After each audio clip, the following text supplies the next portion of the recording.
kasih atas kehadirannya pada siang hari ini. Pada kesempatan kali ini, saya ingin melakukan diseminasi materi tentang budaya positif di sekolah.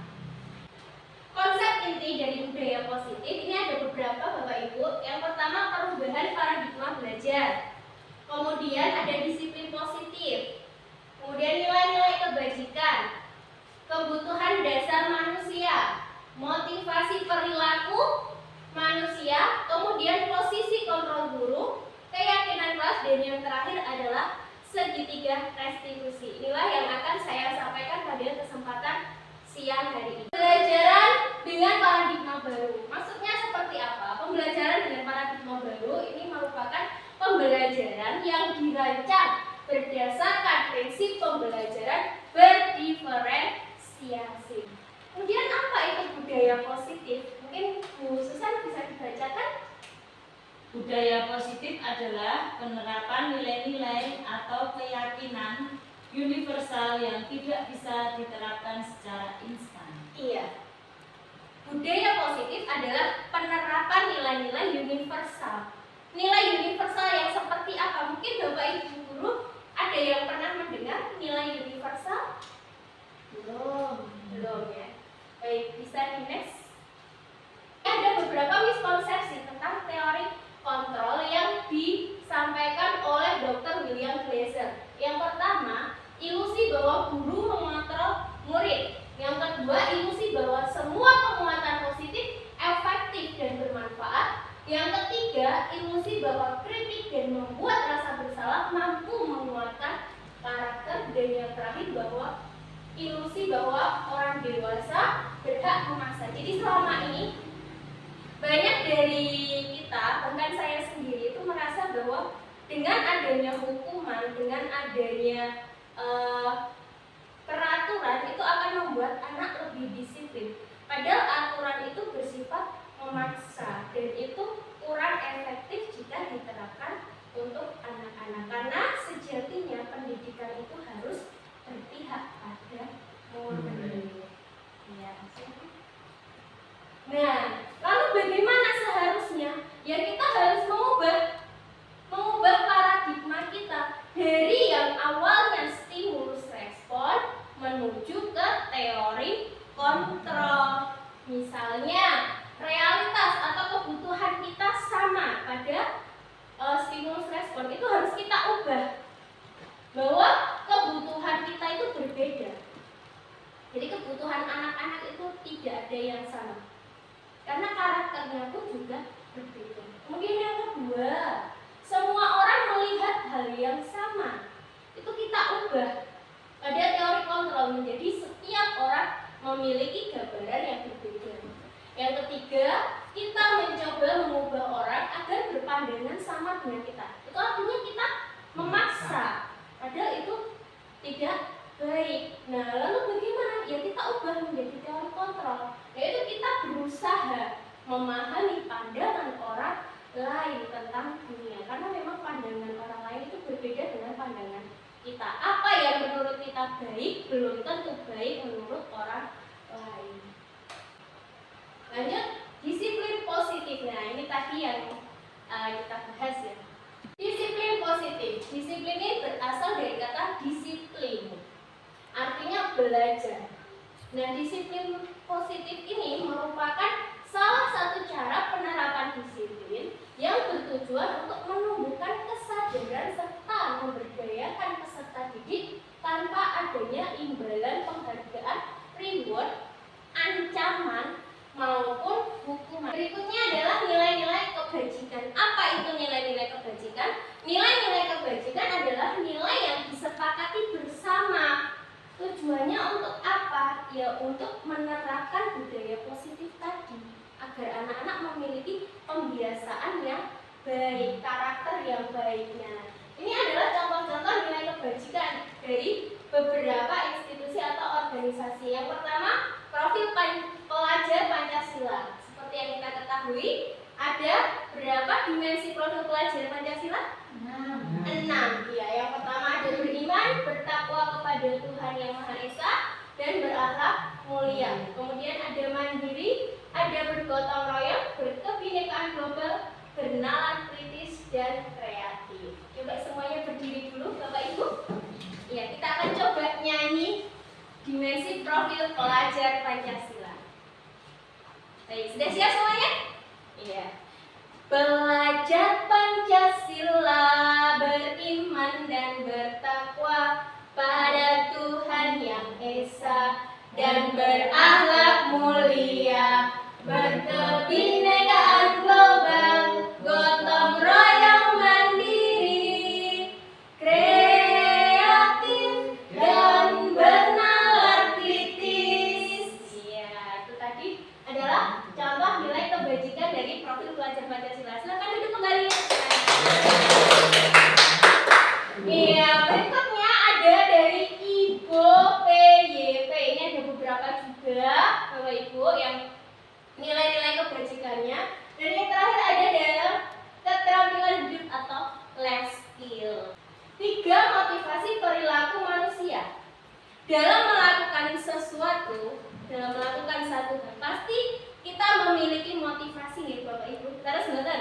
Iya. Nah, ini adalah contoh motivasi perilaku manusia. Yang pertama, untuk menghindari ketidaknyamanan atau hukuman. 2, untuk mendapatkan imbalan atau penghargaan dari orang lain. Yang ketiga, untuk menjadi orang yang mereka inginkan dan menghargai diri sendiri dengan nilai-nilai yang mereka percaya. Sekarang kita lihat di sini ada hukuman, konsekuensi, dan restitusi. Mau Bu Angel bisa minta tolong membacakan? Hukuman merupakan tindakan yang dijatuhkan oleh sistem hukum sebagai respon terhadap suatu pelanggaran dan bersifat tidak terencana, sesuatu yang menyakitkan, jadi harus terjadi. Konsekuensi merupakan akibat dari suatu tindakan yang sudah disepakati dan disetujui oleh semua murid dan guru. Penguatan hanya bertahan dalam waktu pendek. Restitusi adalah proses menciptakan kondisi bagi murid untuk memperbaiki kesalahan mereka, sehingga mereka bisa kembali pada kelompok mereka dengan karakter yang lebih kuat. Ini adalah keyakinan kelas. Nilai-nilai kebajikan universal yang disepakati secara tersirat dan tersurat, lepas dari latar belakang suku, negara, bahasa maupun agama, ini akan menjadi sebuah keyakinan. Artinya apa? Di dalam keyakinan kelas ini kita melakukan kesepakatan dengan siswa.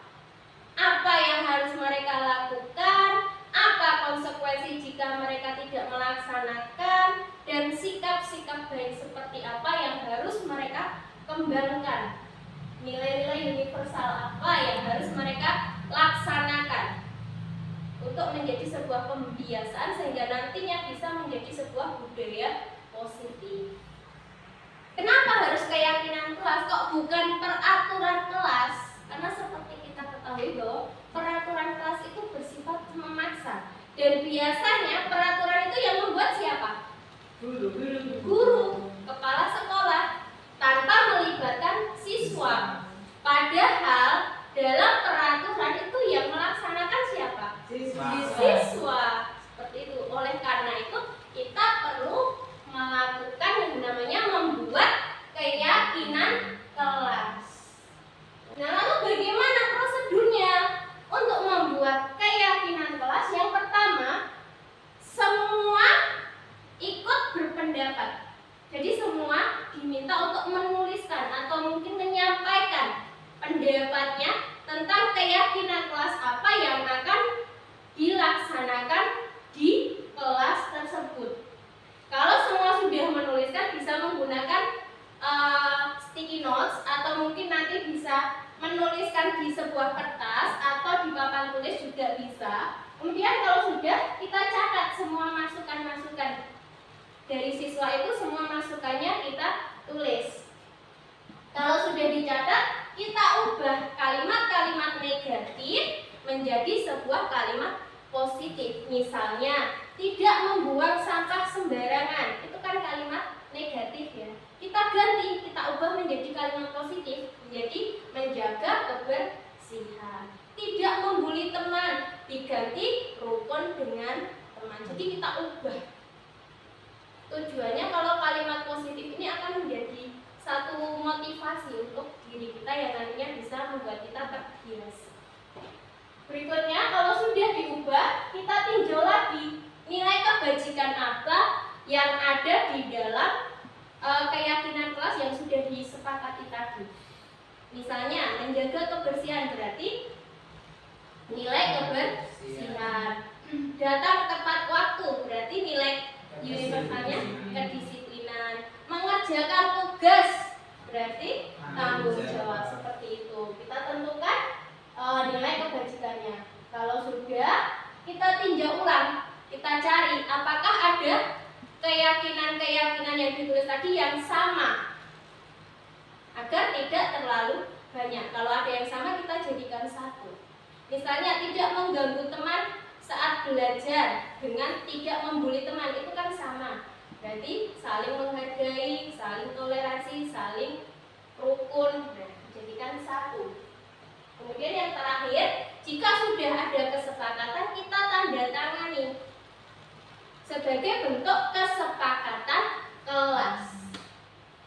Tujuannya apa? Kenapa harus ditandatangani? Biar anak-anak itu juga memiliki rasa tanggung jawab terhadap apa yang sudah mereka sampaikan, apa yang sudah mereka tuliskan. Seperti itu. Berikutnya. Nah, berikutnya 5 kebutuhan dasar manusia. Ada 5 hal yang menjadi kebutuhan dasar manusia, khususnya untuk anak-anak siswa didik kita. Yang pertama, kasih sayang dan rasa diterima. Kemudian bertahan hidup, kebebasan, kesenangan, penguasaan, kebutuhan pengakuan atas kemampuan. Nah, 5 kebutuhan dasar ini harus bisa kita penuhi sebagai seorang guru. Nah, berikutnya adalah 5 posisi kontrol. Sebagai seorang guru, kita memiliki 5 posisi kontrol. Ada sebagai penghukum, sebagai pembuat merasa bersalah, sebagai teman, pemantau, dan yang terakhir sebagai manajer. Nah, berikutnya adalah tentang segitiga restitusi. Apa itu segitiga restitusi? Proses yang dilakukan oleh guru dan orang tua agar dapat membentuk murid yang bertanggung jawab dan mandiri. Di sini guru berada di posisi manajer untuk mengembangkan aspek motivasi intrinsik. Jadi dalam segitiga restitusi ada 3 tahapan. Yang pertama ada menstabilkan identitas. Yang kedua, validasi tindakan yang salah, dan yang terakhir menanyakan keyakinan. Jadi ada 3 tahapan. Menstabilkan identitas itu maksudnya kita meyakinkan anak bahwa tidak semua orang itu sempurna. Setiap orang itu pasti pernah melakukan kesalahan. Jadi anak merasa bahwa oh, bukan hanya saya yang pernah melakukan kesalahan seperti itu. Nah, kalau sudah ditanyakan akar permasalahannya seperti apa, dan ditanyakan kalau seperti itu tindakannya betul atau salah. Seperti itu. Nah, jika anak sudah menyadari kesalahannya, baru kita menanyakan keyakinannya. Lalu apa yang akan kalian lakukan selanjutnya untuk memperbaiki agar hal ini tidak terulang lagi? Ini saya akan menampilkan sebuah video yang merupakan contoh penerapan segitiga restitusi, di mana di sini tuh ada seorang anak, dia membolos saat bapak ibu guru sedang rapat. Nah, sebagai seorang guru yang baik, kita perlu menerapkan segitiga restitusi dengan 3 tahapan tadi. Apa saja bapak ibu tadi? Identifikasi, ya, menstabilkan identitas, validasi tindakan yang salah, dan yang ketiga adalah menanyakan keyakinan. Nah, bisa dilihat videonya, silahkan. Pertama, sudah ini sudah ketahuan bahwa pemain akan menggoreng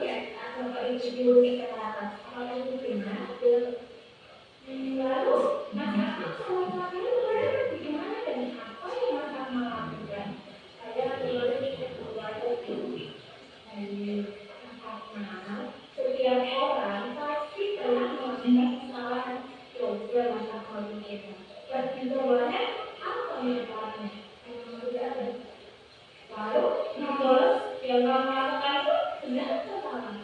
Lalu dulu saya tidak pernah pelajaran dan juga tidak dicatat oleh dasar gede dan selalu menilai. Kalau beritahu kenapa kamu membohong, kemarin saya bisa dikembali kemudian teman mengajak untuk karena kamu tidak jadi belum kalau dikejadian yang salah. Kenapa nanti mau melengkapi itu satu kali tidak makan itu tidak boleh berarti. Itu jadi kamu yang lima. Kalau melengkapi itu dengan ya apa yang kita lakukan melengkapi? Apakah melengkapi dia memang memiliki kesalahan ini? Maka pengen menemukan solusi terus lagi. Kemudian maka kau bisa mengambil pelajaran dari mana dari kesalahan yang dilakukan ya.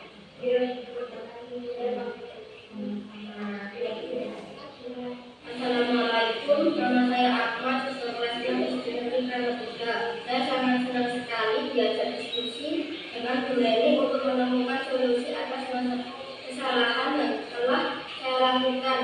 Saya tidak akan mengulangi lagi kesalahan saya. Terima kasih. Wassalamualaikum warahmatullahi wabarakatuh.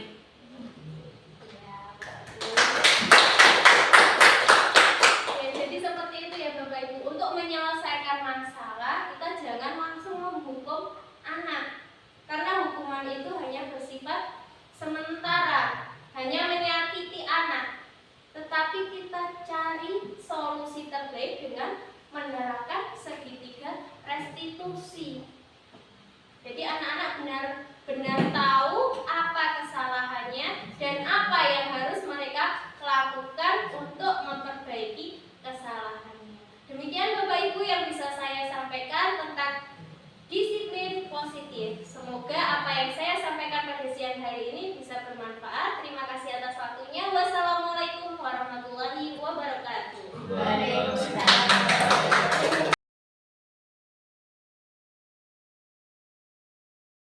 Assalamualaikum warahmatullahi wabarakatuh.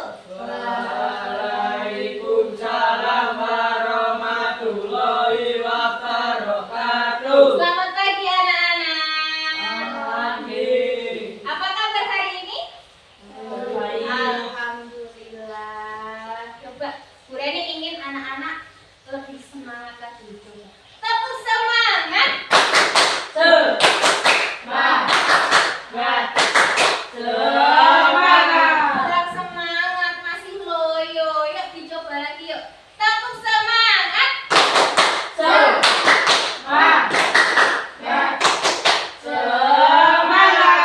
Iya, bagus sekali. Terima kasih anak-anak atas semangatnya hari ini.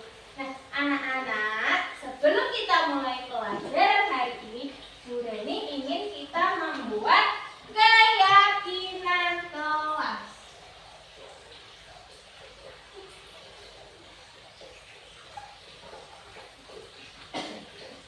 Apa toh keyakinan kelas itu? Keyakinan kelas adalah apa yang kalian yakini yang bisa membuat proses pembelajaran kita berjalan dengan baik, dengan lancar.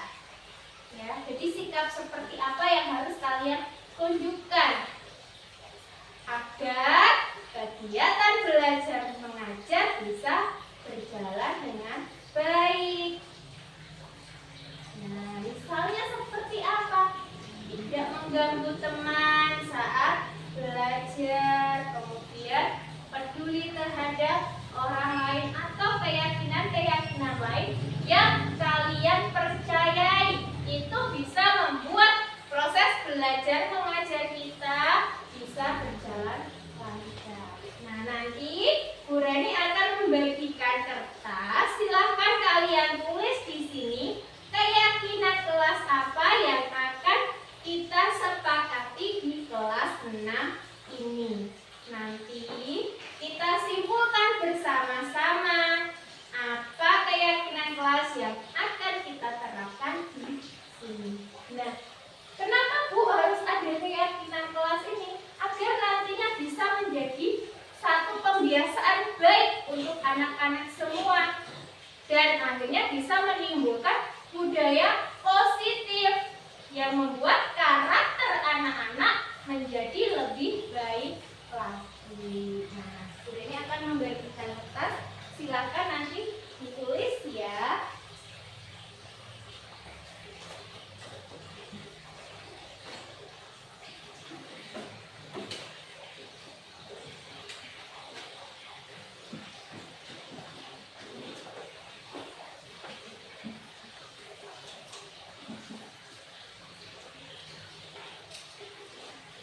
Nih, Bu Reri punya pulpen warna-warni, silahkan yang mau ambil.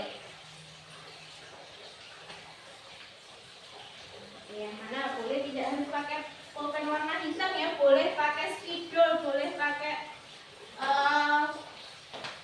stabilo, pokoknya yang penting bisa dibaca tulisannya ya. Silahkan anak-anak tuliskan keyakinan kelas apa yang akan kita sepakati di kelas 6 ini selama pembelajaran. Yo.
Ada kesulitan?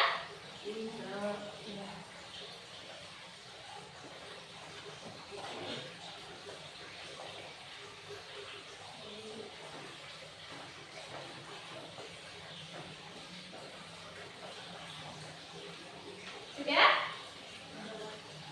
Baik. Kalau sudah selesai, Bu Reni ingin anak-anak satu persatu maju ke sini, kemudian silahkan bacakan keyakinan kelas apa yang sudah kalian tuliskan. Kemudian nanti silahkan ditempel di sini untuk dijadikan keyakinan kelas 6. Bisa dimengerti? Baik, silahkan satu persatu. Siapa yang mau duluan? Angkat tangan, maju ke depan. Ya, silakan Mas Rafael. Dibacakan dulu Mas Rafael, baru ditempelkan ya. Tidak mengganggu teman saat belajar. Tidak mengganggu teman saat belajar. Baik, silakan ditempelkan. Ya, boleh. Oke, berikutnya siapa yang mau maju lagi? Ya, silakan Mas Akmal. Memperhatikan ketika guru menjelaskan. Memperhatikan ketika guru menjelaskan. Silakan ditempelkan. Berikutnya, oke, Mas Arba dulu ya. Silakan Mas Arba.